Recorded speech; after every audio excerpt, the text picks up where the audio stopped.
Okay, meron po ditong Photolucio DNP DSRX1. So, ang naging problema po nito ay yung cutting niya. So, minsan hindi siya nagka-cut, minsan naman nagka-cut.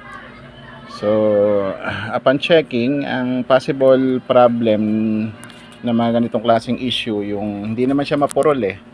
Kasi try natin guys, pakita ko sa inyo kung bakit hindi siya mapurol. Yan. So, try tayo mag-cutting. Yan. Tingnan natin kung mapurol ba siya o hindi. Yan. Okay. So, umpisa na natin yung cutting.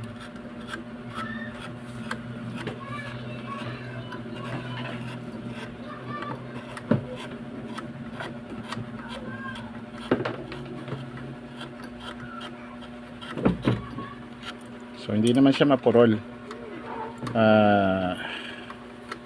Okay naman siya. So, ang problem dito, possible, dito sa switch. Ang switch kasi na to, stopper to. Pag dumating siya dito, stop na siya. Pag dumating siya doon, stop siya. So, pwede rin ang pinanggagalingan ng problem natin, itong drive motor niya. So, pwedeng matigas na rin. Pero, pwedeng maganit na siyang umikot. No? So, upon checking naman, okay siya. So, isa pa rin sa mga nagkokos ng paghirap ng pagkakat ay yung kanyang guide rails dito. Yan, itong upper portion na guide rails at saka dito sa lower portion. So, ang ginawa ko lang sa ngayon, lininis ko yung part na yan, binower ko na rin yung mga switches. So, tatry nating mag-test gamit ang PC, yung from full screen photo booth hanggang sa printing. Try natin kung hindi na siya magja-jam. Okay, so for now, ito lang muna. Balikan ko kayo for the update.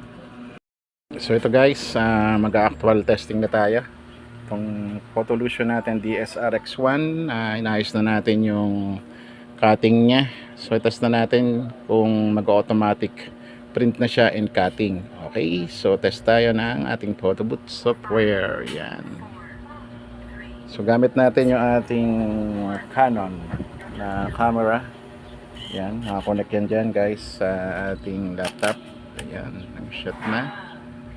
So 4 shots yan. So hopefully okay na, mag-automatic print na siya and cutting.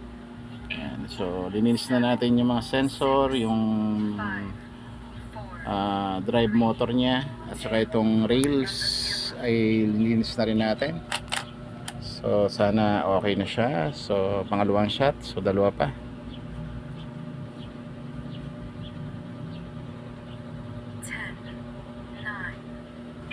Ayan guys. So, yung pinalawang na nga yung bandang baba, pero hindi naman yan makaka-apekto yung rails ng ating lininis. Ayan. So ito yung kanyang limiter sensor. Ayan, yung pinaka limiter switch nya. Ayan, dalawa yan, left and right, para hindi siya mag overshoot. Ayan, last one na lang. As diretso na siya print guys. Ayan, panoorin nyo.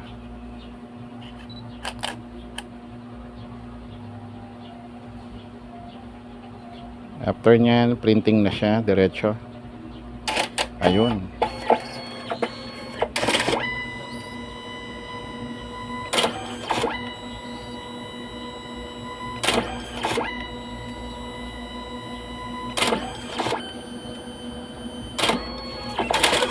Nag-cut na siya. Okay, nakat niya rin. Nice. So, okay na. Diretso na. Automatic na siya. So, yun. DSRX1 Photolucio printer mini lab. Ayun, okay na siya. Cutting, yung poor cutting niya or not cutting, fixed na guys. So thank you for watching.